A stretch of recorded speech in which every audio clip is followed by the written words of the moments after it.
तो इसमें हम जो है मैथ्स के कंप्लीट फॉर्मूले की वीडियो बनाते हैं, ठीक है। जितने भी फॉर्मूले हैं मैथ्स के जो हमारे सिलेबस में यूज होने वाले हैं, तो सबसे पहले हम लीनियर इक्वेशन से शुरू करते हैं, ठीक है। तो लीनियर इक्वेशंस में एक तो जो है 3 मेथड है हमारे पास सॉल्व करने के, मतलब होते हैं, लेकिन हम इसमें एलिमिनेशन मेथड को यूज करेंगे। जब कभी भी मेथड का नाम ना दिया हो तो एलिमिनेशन मेथड यूज करेंगे, ये आपको आता ही है ना। इसके अलावा हमारे पास यहाँ पे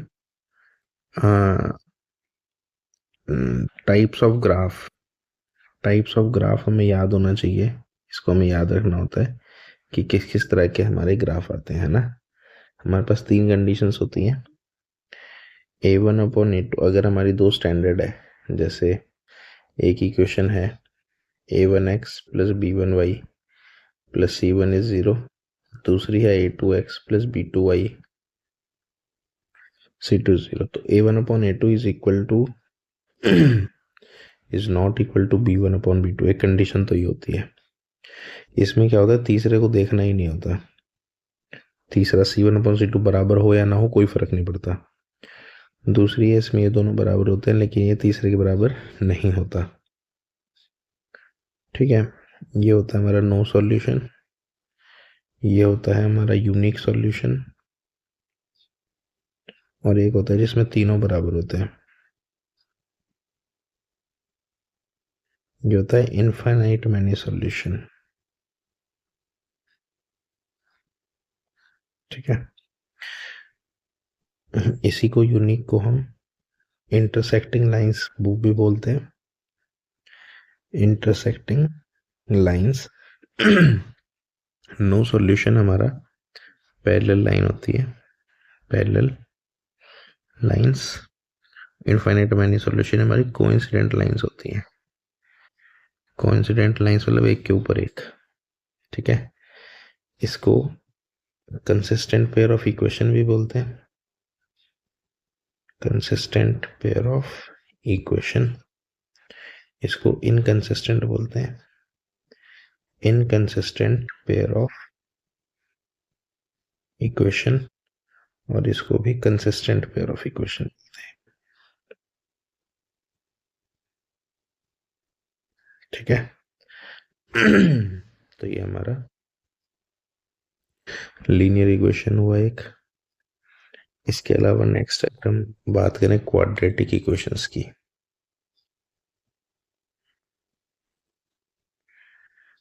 क्वाड्रेटिक इक्वेशंस के अंदर हमको इक्वेशन सॉल्व करने के 2 मेथड है। एक तो है middle term splitting, middle term splitting कह लो, या इसी का एक और नाम फैक्टराइजेशन मेथड भी होता है, जिसमें बीच वाले के 2 टुकड़े कर देते हैं हम, है ना। और एक होता है डी मेथड। डी मेथड की फुल फॉर्म क्या होती है, ध्यान रखेंगे, डिस्क्रिमिनेंट, पेपर में क्वेश्चन आया हुआ है भी, डिस्क्रिमिनेंट मेथड। डी मेथड का क्या तरीका होता है, इसमें हमारा स्टैंडर्ड होता है ax² + bx + c = 0, हमारी स्टैंडर्ड क्वाड्रेटिक इक्वेशन है। इसमें डी की वैल्यू हम खुद से निकालते हैं, b² - 4ac, ठीक है। और डी की वैल्यू निकालने के बाद हमारे पास x के 2 फॉर्मूले होते हैं, -b + √d/2a। एक तो ऐसे वैल्यू आती है और दूसरी वैल्यू होती है x is -b - √d/2a, ठीक है। तो ये तो फॉर्मूला हुआ सॉल्व करने के लिए। इसके अलावा यहाँ पे एक हमारा होता है nature of roots. Nature of roots का मतलब क्या होता है, वैल्यू ऑफ x, यानी x को बिना सॉल्व करें ये बता देना कि हमारा आंसर कैसे आने वाला है। तो हमारा जो नेचर ऑफ रूट होता है ये किस पे डिपेंड करता है, डी के ऊपर, ठीक है। कंप्लीटली किस पे डिपेंड करता है, डी की वैल्यू पे। अब डी या तो <0 होगी या फिर डी इज नेगेटिव, एक ही बात है, या फिर डी = 0 होगा, या फिर डी इज <0 होगा, या फिर आप इसे कह सकते हो डी इज पॉजिटिव, ठीक है। तो 3 चीजें होती हैं। अब इन तीनों में क्या क्या कहानी होती है, नेगेटिव मतलब इसको हम बोलते हैं अनरियल रूट्स। अनरियल रूट्स का मतलब होता है नॉट पॉसिबल, आंसर आएगा ही नहीं, क्योंकि नेगेटिव नंबर का ना कभी भी आंसर आता नहीं है। ठीक है, हालांकि इसको मैं आगे आपको बताऊंगा, कॉम्प्लेक्स नंबर टॉपिक में चला जाता है हमारे, कॉम्प्लेक्स नंबर्स भी हम करेंगे। तो ये कॉम्प्लेक्स नंबर चला जाता है अगर आई की वैल्यू डी की वैल्यू नेगेटिव हो जाती है ना, अंडर रूट, ये आप बाद में देखेंगे, है ना, बिल्कुल हटके। जब डी इक्वल टू 0 होता है तब रियल एंड इक्वल रूट्स होते हैं हमारे, रियल एंड इक्वल रूट्स, यानी आंसर आएगा और दोनों आंसर बराबर आएंगे। जब डी पॉजिटिव होगा तब ये होता है हमारा real and distinct roots. Real and distinct roots का मतलब है आंसर आएगा और आंसर दोनों अलग अलग आएंगे। ठीक है, तो ये बात हुई क्वाड्रेटिक इक्वेशंस की। इसके बाद हम आते हैं एपी पे, अरिथमेटिक प्रोग्रेशंस। एपी क्या है हमारा, अरिथमेटिक प्रोग्रेशन। ठीक है, अरिथमेटिक प्रोग्रेशन में क्या होगा, प्रोग्रेशंस के अंदर एक फॉर्मूला है ए एन, nth टर्म निकालने के लिए a plus n minus 1d, और दूसरा फॉर्मूला है s n, sum of n terms के लिए n/2 2a plus n minus 1 into d. देखो इसके अंदर फॉर्मूले और भी होते हैं, है ना, लेकिन हमारी आप जब आप हमारा कोर्स में देखोगे ना, तो हमने सारे क्वेश्चन इन्हीं दो फॉर्मूले से करे हुए हैं। ठीक है, इसीलिए और किसी भी फॉर्मूले को याद करने की जरूरत है नहीं यहाँ पे एपी में। एपी के अलावा और हम क्या करते हैं, कोऑर्डिनेट। अगर आप कोऑर्डिनेट ज्योमेट्री पे आएंगे तो हमारा कोऑर्डिनेट ज्योमेट्री में एक तो डिस्टेंस फॉर्मूला है A B under root x2 minus x1 का square plus y2 minus y1 का स्क्वायर।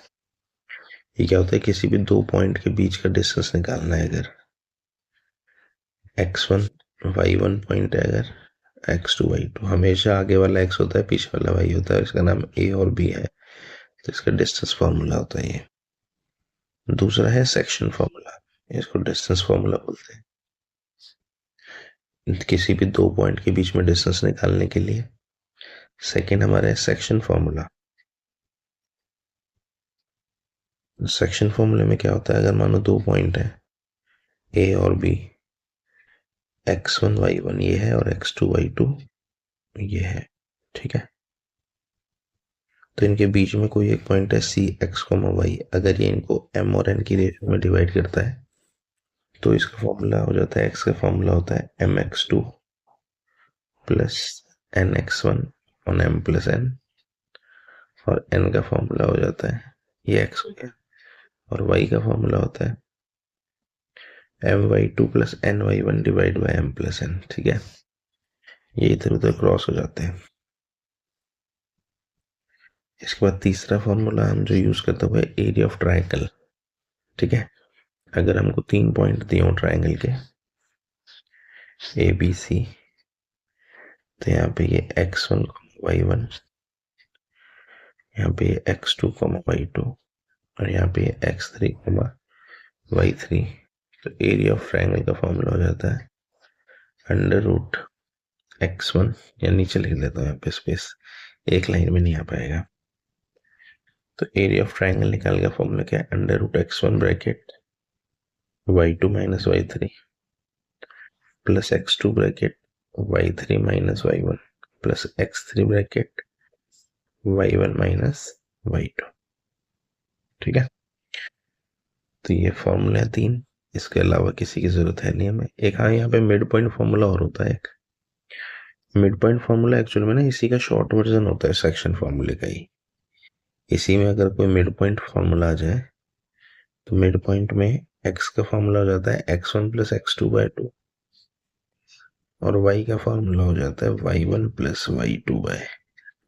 ठीक है, इसी का शॉर्टकट होता है सेक्शन फॉर्मूले का ही। नेक्स्ट हम करते हैं ट्रिग्नोमेट्री। तो ट्रिग्नोमेट्री में जो जो इम्पोर्टेंट बातें याद रखनी है आपको, एक तो ये राइट एंगल ट्रायंगल होना ही चाहिए, तभी ट्रिग्नोमेट्री काम करती है। ठीक है, ये हाइपोटेन्यूज है, ये परपेंडिकुलर है और ये बेस है। इसके अंदर एक पाइथागोरस थ्योरम यूज होता है, हाइपोटेन्यूज का स्क्वायर बराबर बेस का स्क्वायर प्लस परपेंडिकुलर का स्क्वायर। इसके अलावा हमको ये साइड्स ना अकॉर्डिंग टू एंगल देखनी होती है। अगर मैं इसमें अकॉर्डिंग टू एंगल ए की बात करूं, इस ट्रायंगल में ए बी सी में ये 90 डिग्री है, तो अकॉर्डिंग टू एंगल ए मतलब ये, इस एंगल के अकॉर्डिंग ये परपेंडिकुलर है, ये बेस है ए बी और ए सी हाइपोटेन्यूज है। ठीक है, लेकिन अगर इसी ट्रायंगल में सेम ट्रायंगल हो ए बी सी और इसमें मैं फॉर एंगल सी बात करूं, फॉर एंगल सी एंगल के लिए, तो ये हाइपोटेन्यूज हो जाती है, ये परपेंडिकुलर होगा और ये बेस होगा। ठीक है, तो ये हमें तब काम आता है जब साइन ए और साइन सी की वैल्यू निकालनी हो एक ही ट्रायंगल में अलग अलग एंगल से। इसके अलावा ये तो वर्ल्ड फेमस पता ही होगा सभी को, पंडित बद्री प्रसाद हर हर बोले, या फिर पाकिस्तान भूखा प्यासा हिंदुस्तान हरा भरा। ठीक है, sine cos tan cosec sec cot.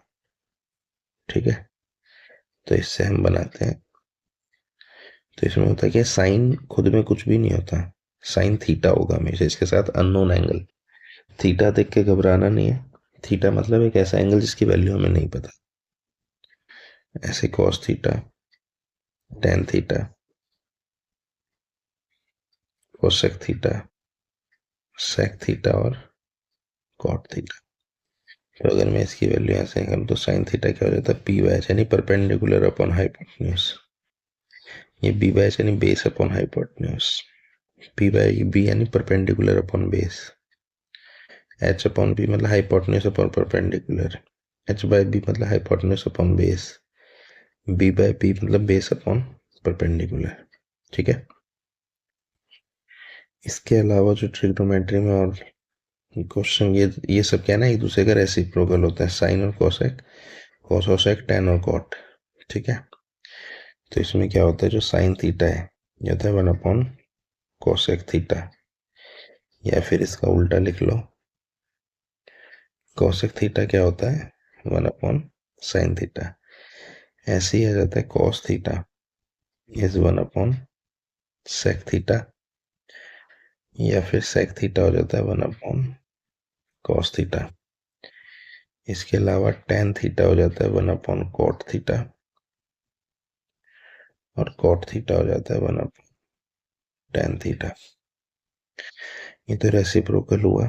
इसके अलावा दो फॉर्मूले, एक टेन थीटा को आप sine theta by cos theta लिख सकते हो, और कॉट थीटा को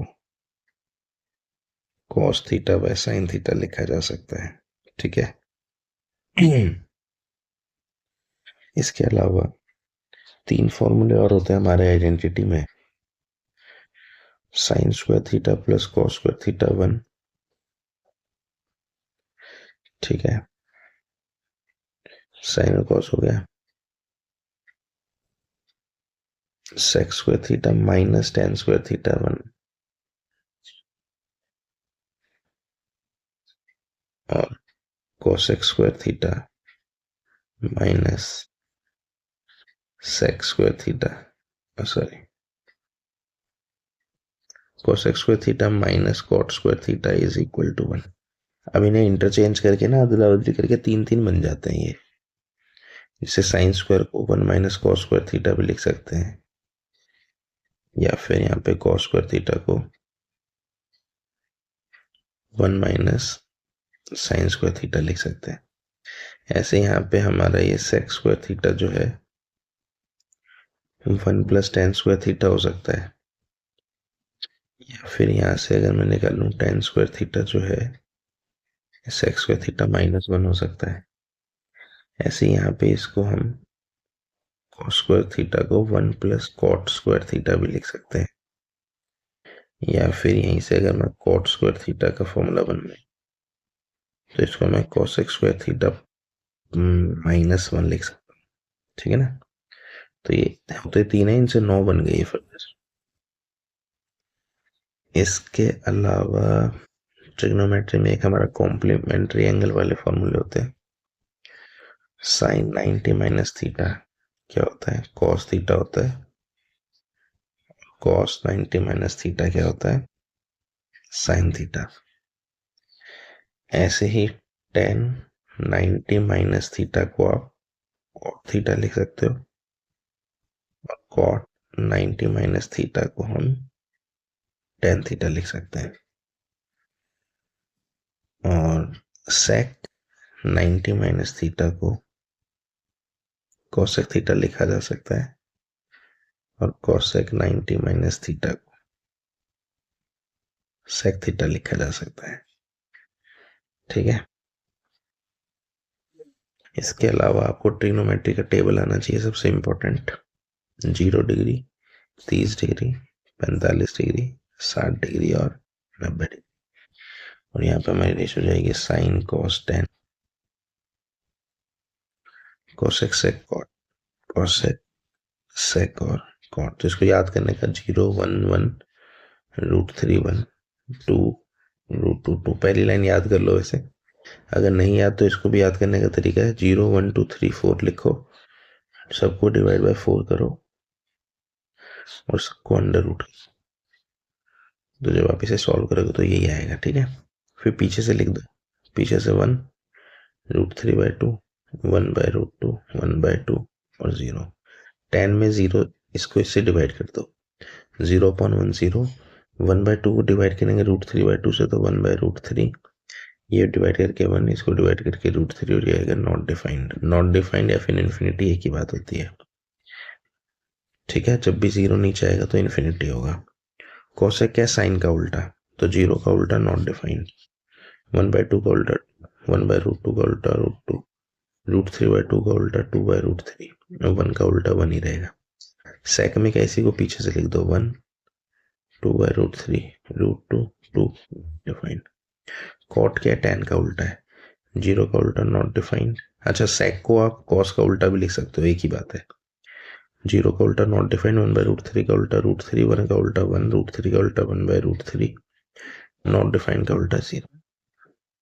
ठीक है। तो टेबल हमें याद होनी चाहिए हर हाल में। और ट्रिग्नोमेट्री में इतना ही है ना। इसके बाद next area of circle. Area of circle के अंदर हमारे पास क्या क्या फॉर्मूले हैं? ये सर्कल का पेरीमीटर होता है। सर्कल का पेरीमीटर क्या होता है हमारा? 2πr। और एरिया क्या होता है हमारा? πr²। ठीक है। ये सर्कल ना हो कि अगर सेमी सर्कल हो जाए, तो सेमी सर्कल का जो पेरीमीटर है वो πr + 2r, और इसका जो एरिया है वो हो जाता है πr² डिवाइड बाय। ठीक है। इसके बाद एरिया ऑफ सर्कल हो गया। इसके बाद हमारा आता है सेक्टर। होता क्या है? इस सर्कल में से अगर मैं सेंटर से ऐसे दो लाइन जोड़ दूं तो ये माइनर सेक्टर होता है, इसको माइनर सेक्टर बोलते हैं। और ये जो है मेजर सेक्टर होता है। अगर ये एंगल थीटा है और ये रेडियस r है, तो एरिया ऑफ माइनर सेक्टर, हमारा जो माइनर सेक्टर उसका एरिया क्या हो जाता है? θ/360 πr²। और अगर यहीं पे मेजर सेक्टर का एरिया निकालना, एरिया ऑफ मेजर सेक्टर, तो इसे क्या करेंगे? एरिया ऑफ सर्कल में से माइनस कर देंगे एरिया ऑफ माइनर सेक्टर। ठीक है। इसके अलावा इसी में ये सर्कल है, मानो ये हमारा, या इसी डायग्राम बना देते हैं। ये जो लेंथ है ना यहाँ से यहाँ तक, इसको क्या बोलते हैं? Arc, minor arc, minor arc. और ये यहाँ से यहाँ तक ये जो पूरी है इधर वाली, ये होती है मेजर आर्क। ठीक है। तो यहाँ पे लेंथ ऑफ माइनर आर्क अगर निकालनी है कभी, तो माइनर आर्क की जो लेंथ है वो जाती है θ/360 × 2πr। ठीक है। और लेंथ ऑफ मेजर आर्क अगर निकालनी होगी, लेंथ ऑफ मेजर आर्क निकालनी होगी तो हो जाएगी सरकमफेरेंस में से या लिख देता हूँ, सरकमफेरेंस क्या है इसका 2 पाई आर है ना, पूरे में से इसको माइनस कर दो, थीटा बटे 360 इंटू पाई आर, ठीक है। तो ये लेंथ ऑफ मेजर आर्क आ जाएगी। सेक्टर के अलावा एक है सेगमेंट, अब है ना। सेगमेंट क्या होता है पहले देखते हैं। ये कॉर्ड अगर मैंने बना दी तो ये माइनर सेगमेंट होती है, इसे बोलते हैं माइनर सेगमेंट, और ये ऊपर वाला हो जाता है मेजर सेगमेंट। तो सेगमेंट क्या है ना, सेगमेंट का एरिया कभी भी सेक्टर के बिना नहीं आएगा, क्योंकि सेक्टर में से ट्रायंगल को माइनस करते हैं, ठीक है। तो यहाँ पे एरिया ऑफ माइनर सेगमेंट का जब भी एरिया निकालना होगा तो इसका फॉर्मूला क्या होता है, एरिया ऑफ सेक्टर में से माइनस कर दो एरिया ऑफ ट्रायंगल, ठीक है। एरिया ऑफ सेक्टर ऑलरेडी हमने कर लिया, theta by 360 pi r square, इसमें से माइनस कर दो r square sine theta by 2 cos theta by 2। ये फॉर्मूला याद रखना, ये इसी सर्कल में काम करता है अगर यहाँ पे थीटा दिया है तो, ठीक है। और अगर वही माइनर से मेजर सेगमेंट का एरिया निकालना है, एरिया ऑफ मेजर सेगमेंट, तो इसके लिए आप क्या करो, एरिया ऑफ सर्कल में से इसको माइनस करो, एरिया ऑफ सर्कल निकाल के उसमें से माइनस कर देंगे हम एरिया ऑफ माइनर सेगमेंट, ठीक है। और इसमें एक हिडन बात जो होती है वो ये देख होती है कि कभी एरिया ऑफ सेक्टर लिखा है सिर्फ क्वेश्चन में, या फिर एरिया ऑफ सेगमेंट लिखा है, तो आपको नहीं पता कि मेजर है या माइनर है, तो आपको खुद से समझ लेना है कि ये माइनर है, ठीक है।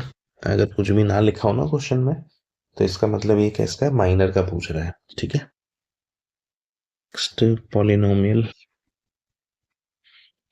पॉलिनोमियल में ऐसा सच कोई फॉर्मूला अलग से करने की जरूरत नहीं है हमें, ठीक है। सारी चीजें वही हैं जो हमने सीखी हैं, लेकिन इसमें 2-3 बातें जो याद रखने वाली है। एक तो क्वाड्रेटिक पॉलिनोमियल में, क्वाड्रेटिक पॉलिनोमियल मतलब जिसकी पावर 2 होती है ना। क्वाड्रेटिक पॉलिनोमियल में एक sum of zeros alpha plus beta क्या होता है, माइनस बी अपॉन ए, और alpha into beta C upon, ये फॉर्मूला याद रखना है। अल्फा प्लस बीटा ये होता है sum of zeros, alpha into beta होता है प्रोडक्ट ऑफ जीरोस। इससे रिलेटेड न्यूमेरिकल बहुत बनते हैं, ये ध्यान रखना है स्पेशली। और जो ये तो क्वाड्रेटिक पॉलिनोमियल की बात हुई जहाँ पे 2 जीरोस होते हैं। ऐसे एक हमारा क्यूबिक पॉलिनोमियल होता है जहाँ पे 3 आंसर आते हैं। तो क्यूबिक पॉलिनोमियल के जो जीरोस होते हैं वो क्या क्या होते हैं, अल्फा बीटा गामा। तो यहाँ पे 3 फॉर्मूला होता है कि alpha plus beta plus gamma किसके इक्वल होता है, माइनस बी अपॉन ए के। फिर alpha into beta plus beta into gamma plus gamma into alpha किसके बराबर होता है, ये सी अपॉन ए के। और alpha into beta into gamma किसके बराबर होता है, माइनस डी अपॉन ए के। ये 3 क्यूबिक फॉर्मूले के relation between zeros and coefficient बोलते हैं इसे, relationship between zeros and coefficients, ठीक है। ये भी वही है ऊपर भी, ठीक है। तो relationship between zeros and coefficient होता है क्वाड्रेटिक पॉलिनोमियल में और क्यूबिक पॉलिनोमियल में। तो ये दोनों फॉर्मूले याद रखने, ठीक है। अलावा नेक्स्ट अब मेंसुरेशन कर लेते हैं, ठीक है। मेंसुरेशन में सारी फिगर्स के बारे में, जितने भी हमारी फिगर्स हैं, सबसे पहले जैसे क्यूब है, या पहले 2D फिगर्स पे आते हैं। 2D फिगर्स, 2D मतलब 2 डायमेंशन फिगर्स। जैसे सर्कल हो गया, सर्कल का एरिया हो गया हमारा पाई आर स्क्वायर, और इसका जो पेरीमीटर है वो हो गया हमारा 2 पाई आर, ठीक है। ये हो गई सर्कल। फिर सेमी सर्कल आ जाते हैं।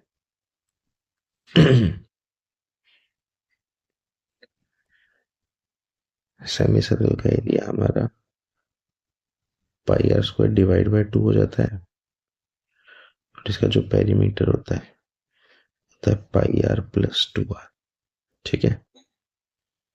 फिर स्क्वायर की सारी साइड्स बराबर होती है, जो सर्कल का ही रेडियस होता है। इसमें एक डायमीटर होता है 2r, ठीक है। डायमीटर ये भी हो सकता है, डायमीटर 2r हो जाएगा, ठीक है। फिर स्क्वायर की सारी साइड्स बराबर होती है, इसका एरिया क्या होता है, साइड का स्क्वायर। और इसका अगर मैं पेरीमीटर निकालूं तो पेरीमीटर क्या होता है, 4 इंटू साइड। और इसका फॉर्मूला होता है diagonal is equal to √2 into side, ठीक है। अगर ये फॉर्मूला नहीं भी पता तो पाइथागोरस थ्योरम लग सकता है। सभी एंगल 90 डिग्री होते हैं। इसके अलावा रेक्टेंगल में एल और बी होता है और ये डायगोनल होता है। इसका जो एरिया है वो हो जाएगा एल इंटू बी। इसका जो पेरीमीटर है हो जाएगा 2 इंटू एल प्लस बी। इसका डायगोनल का स्क्वायर बराबर लेंथ का स्क्वायर प्लस ब्रेड्थ का स्क्वायर। ये 3 फॉर्मूले रेक्टेंगल में काम करते हैं हमारे पास। इसके अलावा रोम्बस जिसकी 4 साइड इक्वल होती है, रोम्बस के एरिया का फॉर्मूला होता है half into d1 into d2, दोनों डायगोनल। इसके अलावा इसका एक फॉर्मूला होता है पेरीमीटर का फॉर्मूला हो जाएगा 4 इंटू साइड, सेम स्क्वायर जैसा। इसके अलावा डायगोनल का इसका फॉर्मूला होता है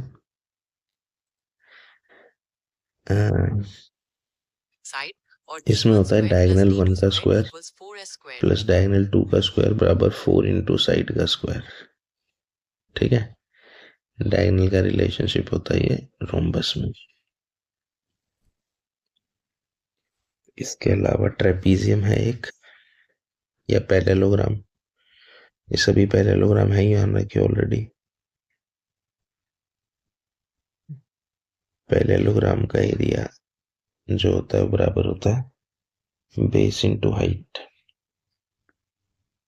ठीक है। इसके अलावा एक ट्रेपीजियम होता है।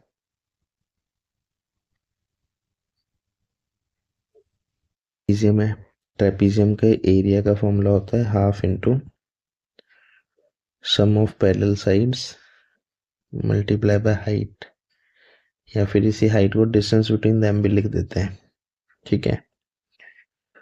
और ऐसा कोई फॉर्मूला नहीं है इसमें। एक इसमें आइसोसेलेस ट्रेपीजियम भी होता है, आइसोसेलेस ट्रेपीजियम, ठीक है। ट्रेपीजियम के भी अच्छे क्वेश्चन आते हैं, हमने करे हुए कंटेंट में। उसमें क्या होता है, इस दोनों तरफ से बराबर होता है ये, तो ऐसे कर देता है तो बीच में स्क्वायर निकल जाता है ना।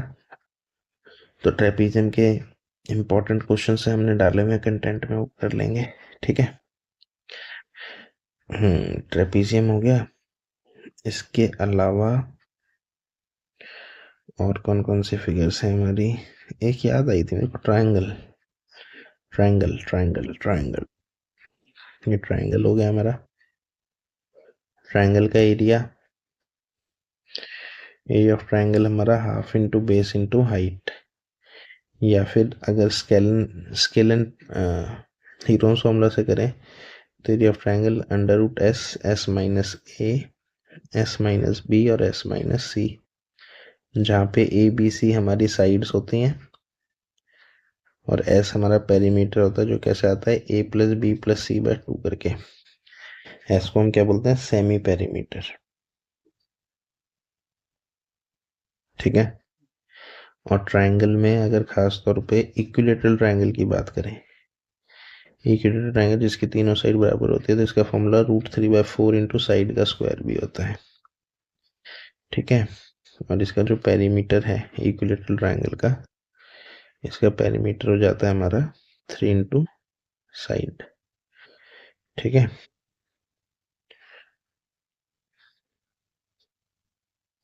इसके लिए बेस और हाइट पता होनी चाहिए, है ना।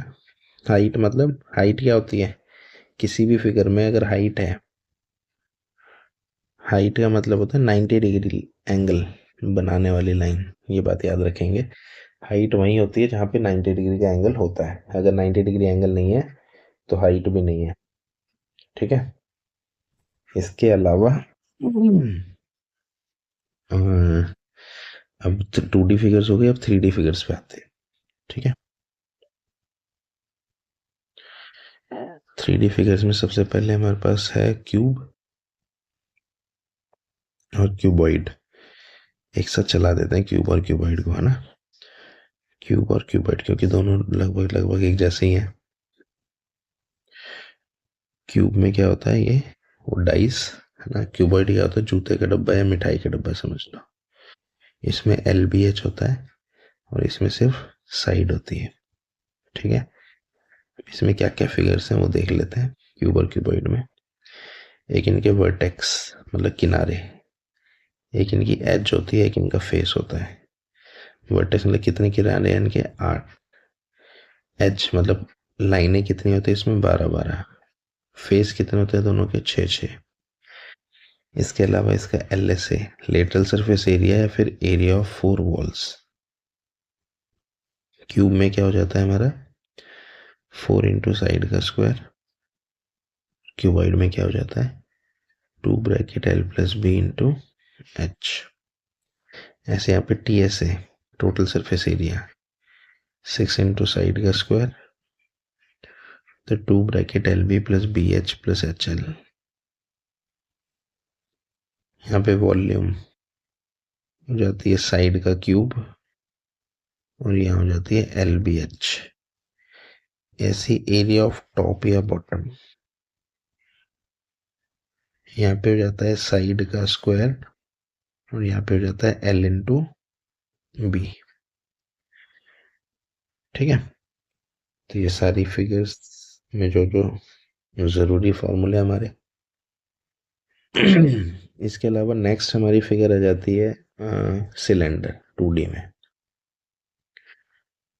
तो सिलेंडर में ऊपर नीचे सर्कल होता है, ये रेडियस होता है, ऊपर नीचे सेम होता है, हाइट होती है। एक तो डायमीटर डबल ऑफ रेडियस होता है। इसके अलावा यहाँ पे सी एस ए हमारा हो जाता है 2πRH। ठीक है, साइड का area. TSA total surface area हमारा होता है 2πR bracket R plus H। यहाँ पे हमारी वॉल्यूम हो जाती है πR²H। इसके अलावा डायमीटर डबल ऑफ रेडियस। ठीक है, ये फॉर्मूला है। इसमें कुछ अगर मैं छूट नहीं रहा तो हाँ, एरिया ऑफ टॉप या बॉटम, क्योंकि बहुत बार क्या होता है टॉप और बॉटम को हटा के सेम करना होता है। तो एरिया ऑफ टॉप या बॉटम πR², कई बार हटाना होता है, कई बार लगाना होता है। ठीक है। नेक्स्ट 3D फिगर हमारे पास आती है कोन। कोन कुछ ऐसा है हमारा। ठीक है। कोन में 3 चीजें होती है, एक हाइट, एक रेडियस, एक L स्लैंट हाइट बोलते हैं इसे। तो एक तो इसमें पाइथागोरस लग जाता है, L का स्क्वायर बराबर H का स्क्वायर प्लस R का स्क्वायर। अगर कोई 2 चीज दी है तो तीसरी यहाँ से आ जाएगी, और डायमीटर और डबल ऑफ रेडियस। ठीक है। इसके अलावा इसका CSA का फॉर्मूला होता है πRL। इसका TSA का फॉर्मूला होता है πR bracket L plus R। यहाँ पे जो वॉल्यूम है वो जाती है 1/3πR²H। और एरिया ऑफ टॉप या बॉटम कोई एक चीज होती है, क्योंकि एक ही तरफ से होता है इसमें, तो वो हो जाता है πR²। ठीक है। तो ये सारे हमारे कोण के फॉर्मूले हो गए। इसके बाद कोण के बाद और हमारे पास आती है फिगर स्फीयर। स्फीयर मतलब गोला। स्फीयर और सर्कल में फर्क समझ आता है। स्फीयर मतलब समझ लो क्रिकेट बॉल, और सर्कल मतलब घड़ी, है ना। सर्कल 2D होता है, स्फीयर 3D होता है, लेकिन बनता एक जैसा ही है। डायमीटर हो गया डबल ऑफ रेडियस। फिर इसके अंदर CSA 4πR² होता है, और TSA भी 4πR² होता है। यही एक फिगर है जिसका CS और TSA सेम होता है। क्वेश्चन भी बन सकता है एक। ठीक है। वॉल्यूम इसकी है 4/3πR³, और इसका एरिया ऑफ टॉप या बॉटम होता ही नहीं है, क्योंकि ना तो इसका कोई टॉप होता है ना इसका कोई बॉटम होता है। ठीक है। स्फीयर के अलावा फिर है हेमीस्फीयर।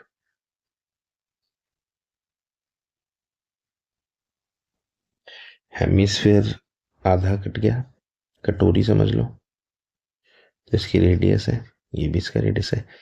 कई बार इसको हाइट बोल देते हैं, तो इसका हाइट और रेडियस सेम होता है, ध्यान रखना, बाकी बहुत रेयर होता है ये।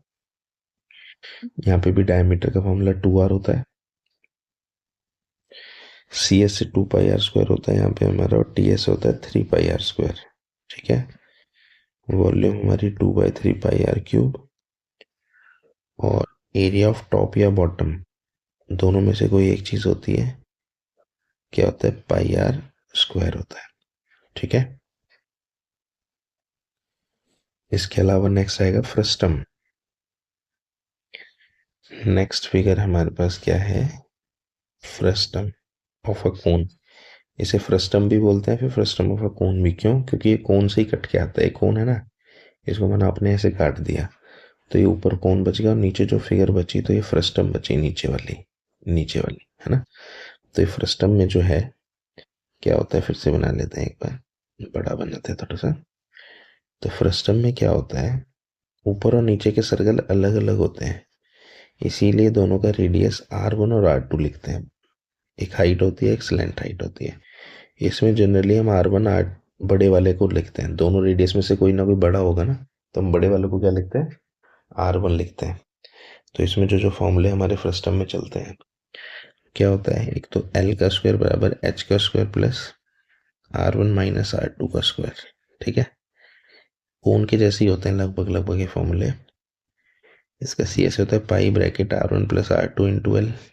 ठीक है, इसका टी एस से होता है पाई r1 plus r2 into L, यानी सी एस से प्लस पाई r1 का स्क्वायर प्लस पाई r2 का स्क्वायर। ऊपर और नीचे के सर्कल का एरिया ऐड हो जाता है, वॉल्यूम हो जाती है 1/3 पाई h ब्रैकेट r1 का स्क्वायर r2 का स्क्वायर प्लस r1 r2। ठीक है, और इसका एरिया ऑफ टॉप या बॉटम तो है ही, अलग अलग होता है। एरिया ऑफ टॉप या बॉटम ये पता नहीं है ना कि कौन सा ऊपर कौन सा नीचे होता है, बहुत ध्यान से करना होता है क्वेश्चन। पाई r1² या पाई r2² हो सकता है, तो इस क्वेश्चन को वैसे ही बहुत ध्यान से करना है। ठीक है, तो ये सब हमारे मेंसुरेशन के फॉर्मूले हैं, अगर मैं कुछ भूल नहीं रहा तो ऐसे छूटा तो होगा नहीं कुछ भी। ठीक है, नेक्स्ट एक हीरोन्स फॉर्मूला, हालांकि ऑलरेडी मैं बता चुका, लेकिन ये फिर अलग से टॉपिक भी हमारा एक। हीरोन्स फॉर्मूला में क्या होता है, ट्रायंगल की अगर तीनों साइड दी हुई है ए बी सी, हम पहले सेमी पेरीमीटर निकालते हैं, एस तीनों को प्लस करके डिवाइड बाय 2। फिर यहाँ पे एरिया ऑफ ट्रायंगल का फॉर्मूला जाता है under root S, S minus A, S minus B और एस माइनस सी। ठीक है, तो इससे हमारा क्या होता है, एरिया ऑफ ट्रायंगल आ जाता है, अगर हमें तीनों साइड्स दी हुई हैं तो। ठीक है, इसके अलावा स्टैटिस्टिक्स पे आते हैं। स्टैटिस्टिक्स में पहले तो अनग्रुप्ड डाटा होता है, एक होता है हमारा अनग्रुप्ड डाटा जिसमें ग्रुपिंग नहीं होती। तो अनग्रुप्ड डाटा पे पहले mean median mode, mean median और मोड तीनों चीज़ें देखते हैं। तो यहाँ पे जो मीन होता है अनग्रुप्ड डाटा में, तो मीन का फॉर्मूला क्या होता है, sum of all observations divide by total number of observations. ठीक है, इसके अलावा मीडियन, मीडियन में हम क्या करते हैं, असेंडिंग डिसेंडिंग में लगा के सेंटर पॉइंट ढूंढते हैं, है ना। या तो सेंट्रल पॉइंट निकालते हैं अगर वो एक वैल्यू है तो, नहीं तो अगर कोई दो वैल्यू है तो सेंट्रल पॉइंट का मीन निकालते हैं, सेंट्रल पॉइंट को प्लस करके डिवाइड बाय 2 कर देते हैं। अगर ये ई ऑड के केस में तो सेम होता ही है, इवन के केस में दोनों को प्लस करके डिवाइड बाय 2 करते हैं ना, ये एग्जैक्टली आपको उसमें मिल जाएगा। और मोड के लिए कोई फॉर्मूला तो है नहीं, मोड क्या होता है, मोस्ट रिकरिंग, जो सबसे ज़्यादा बार आएगा वही हमारा मोड हो जाता है। ठीक है, इसके अलावा यहाँ पे मीन मीडियन और मोड के अंदर जो कंप्लीट एक फॉर्मूला है, ये याद रखना है कि mode is equal to 3 median minus 2 mean. एक रिलेशन है जिसमें कोई दो वैल्यू दी हो तो तीसरी निकाली जा सकती है। ठीक है, ये हुई अनग्रुप्ड डाटा की बात। अब हम करते हैं ग्रुप्ड डाटा की बात। तो ग्रुप डाटा जिसमें एक्स आई और एफ आई दिया होता है, यहाँ पे हमारा जो मीन है, यहाँ पे मीन का फॉर्मूला एक तो sum of F I X I divide by sum of F I, ये डायरेक्ट मेथड होता है। ठीक है, हमने दो ही मेथड करे हैं, एक डायरेक्ट मेथड, एक एज्यूम स्टेप डेविएशन मेथड। तो a plus sum of F I U I divide by sum of F I multiply by H. ठीक है, ये स्टेप डेविएशन मेथड नाम होता है इसका। एक और मेथड होता है इसमें, लेकिन वो हम लिख नहीं रहे क्योंकि हमने किया भी नहीं है, ज़रूरत भी नहीं है उसकी।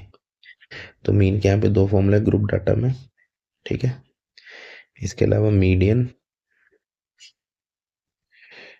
का फॉर्मूला है L plus N by two minus C F by F multiply by H.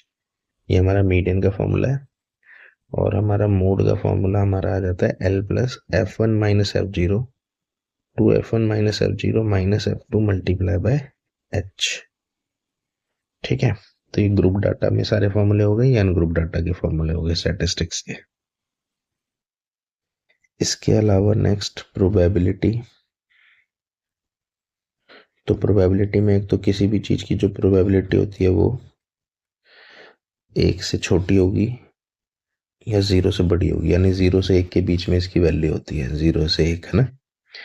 इसके अलावा probability of an event plus probability of not an event किसके बराबर होता है, 1 के बराबर होता है।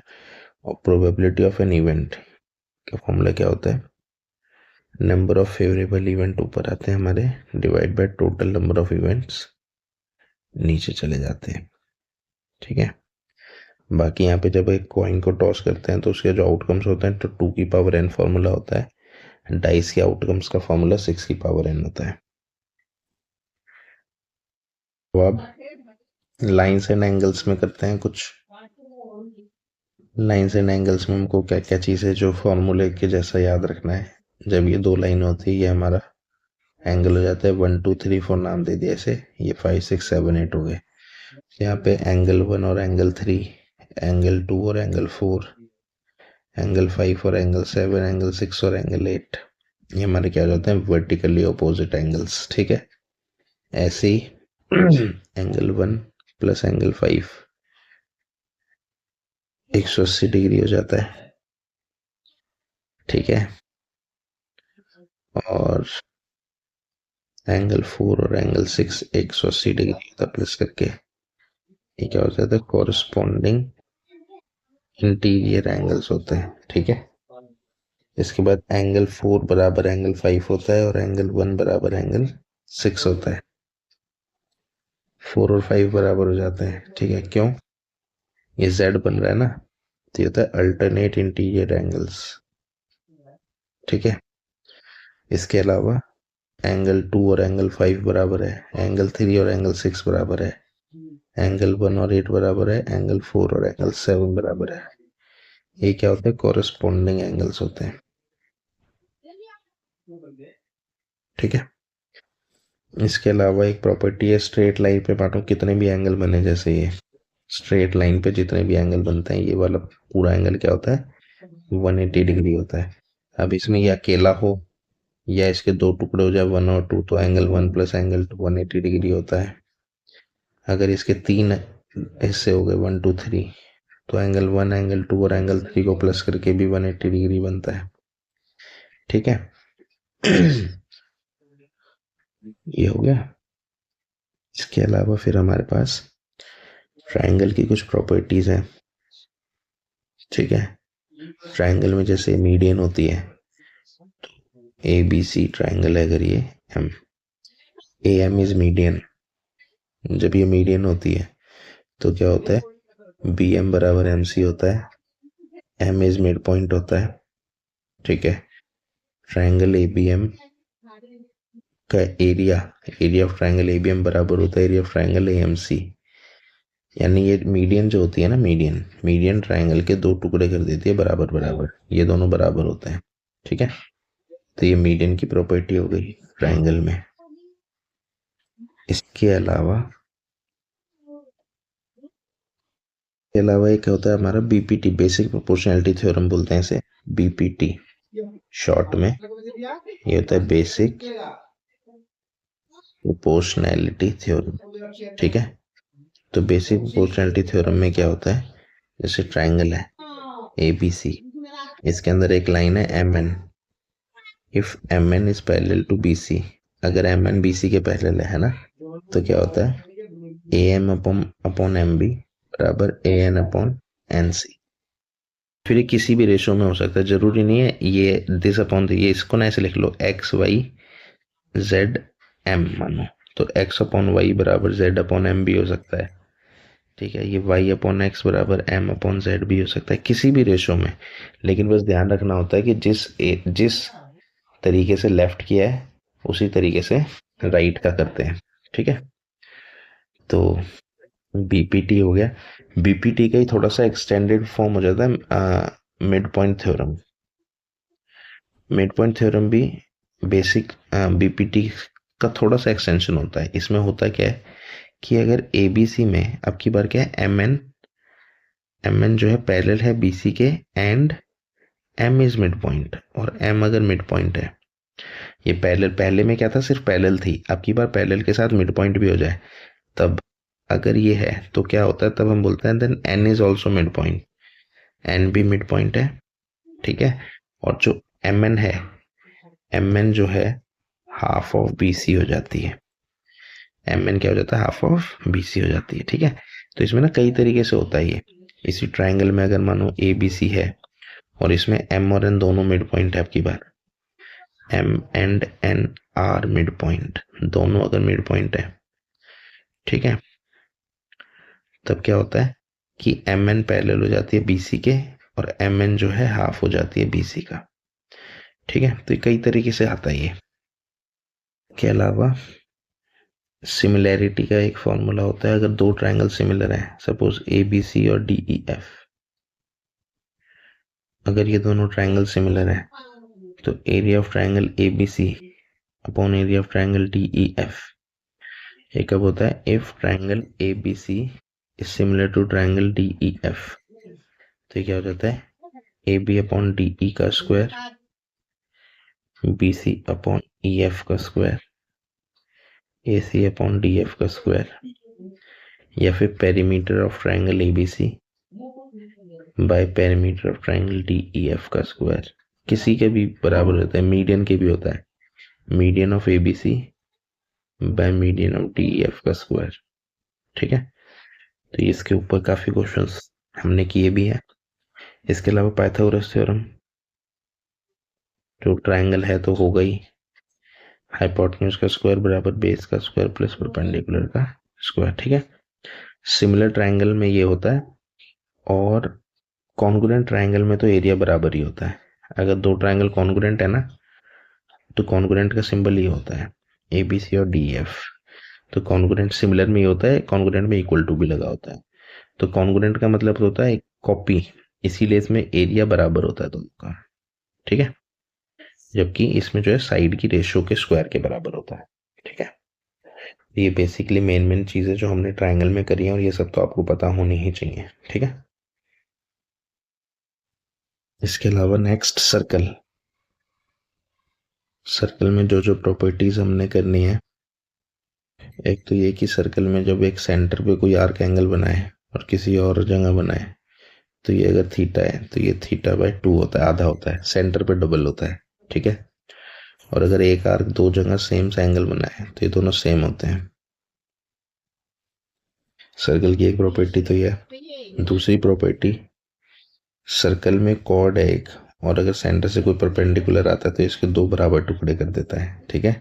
इसे बोलते हैं perpendicular from centre bisects the chord. तो इसके अंदर क्या होता है, पाइथागोरस थ्योरम लग जाता है इसमें ना। जब भी ये क्वेश्चन काफी इंपॉर्टेंट है, इसमें सेंटर से लाइन आएगी तो ये 90 डिग्री एंगल बनता है, तो हाइपोटेन्यूज हो जाता है, परपेंडिकुलर हो जाता है, बेस हो जाता है। लेकिन ये याद रखना है कॉर्ड की लेंथ जो है डबल करनी पड़ती है इससे, है ना, ठीक है। आधे में पाइथागोरस लगता है, ध्यान रखना, दोनों तरफ भी लग सकता है, इधर इधर, ये भी 90 होता है, ये भी 90 होता है, ठीक है। तो ध्यान रखना इसमें ये प्रॉपर्टी यूज होती है। इसके अलावा तो कोई खास है नहीं। ठीक है। इसके अलावा टेंजेंट की प्रॉपर्टी होती है, जो टेंजेंट होती है वो सर्कल पे हमेशा सेंटर पे यहाँ पे 90 डिग्री का एंगल बनाती है। टेंजेंट की प्रॉपर्टी है ये। टेंजेंट पॉइंट ऑफ कांटेक्ट को रेडियस से जब भी ज्वाइन कर दोगे तो हमेशा 90 डिग्री एंगल बनाती है। इसके अलावा अगर एक ही जगह से दो टेंजेंट बनाई जाए पॉइंट से, तो ये जो दो ट्राइंगल बनते हैं बिल्कुल सेम होते हैं। ये इसके बराबर होता है, ये इसके बराबर होता है, और ये तो होती है कॉमन। ऐसे ये एंगल इसके बराबर होता है और ये एंगल इस एंगल के बराबर होता है ना। तो ये दोनों सिमिलर ट्राइंगल्स होते हैं ये दोनों, ठीक है। Triangle A B C similar क्या कॉन्ग्रुएंट होते हैं। इस congruent to triangle A B C नाम दे दो मानो इसे, और इसे डी दे दियो।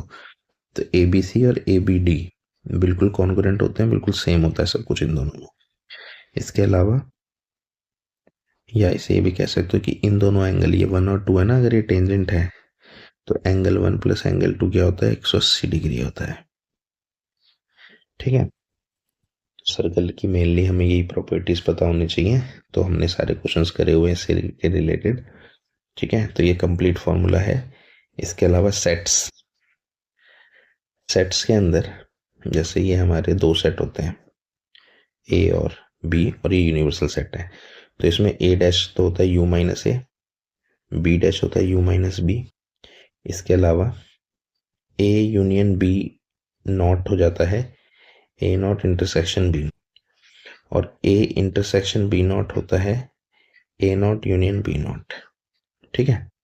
तो ये इंपॉर्टेंट है न्यूमेरिकल के लिए, हमने करे हुए हैं सारे कंसेप्ट्स, ठीक है।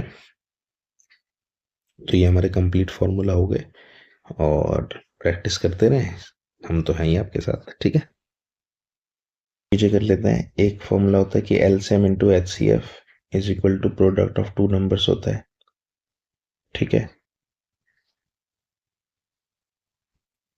इसके अलावा एल्जेब्रिक आइडेंटिटीज कर लेते हैं। भाई ए प्लस बी का होल स्क्वायर क्या होता है, A square plus B square plus 2ab। A minus B का होल स्क्वायर क्या होता है, A square plus B square minus 2ab। A plus B multiply by A minus B क्या होता है, A square minus B square. ऐसे X plus A into X plus B, X square plus A plus B X plus A B, ठीक है। इसके अलावा A plus B का whole cube, A cube plus B cube plus 3ab bracket A plus B. A minus B का whole cube, A cube minus B cube minus 3ab bracket A minus B. इसके अलावा ना यही है mainly identities तो, और हमारा types of number, real number में सब कुछ होता है, rational number, all rational number, ठीक है। Rational number plus irrational number दोनों मिला के रियल नंबर बनते हैं, है ना। अब जो रैशनल नंबर होते हैं, रैशनल नंबर को फर्दर हमने डिवाइड किया हुआ है किस किस में, होल नंबर जो 0 से शुरू होता है 0 1 2 3, नेचुरल नंबर जो 1 से शुरू होता है 1 2 3 4, ठीक है। ऑड नंबर, इवन नंबर ये तो फिर बताने की जरूरत नहीं है, ऑड नंबर 1 3 5 7, इवन नंबर जो 2 से डिवाइड हो जाए 2 4 6 8। इसके अलावा इंटीजर्स होते हैं, इंटीजर्स में क्या होता है गिनती नहीं आएगी 1 2 3 4, इसमें नेगेटिव इंटीजर भी होते हैं पॉजिटिव इंटीजर भी होते हैं, नेगेटिव इंटीजर भी होते हैं पॉजिटिव इंटीजर भी होते हैं। नेगेटिव इंटीजर में -3 -2 -1, पॉजिटिव इंटीजर 1 2 3 हो गए, ठीक है। उसके बाद इरेशनल नंबर क्या होता है जिसको पी बाई क्यू में नहीं लिखा जा सकता, रैशनल नंबर क्या होता है जिसको पी बाई क्यू में लिखा जा सकता है, ठीक है।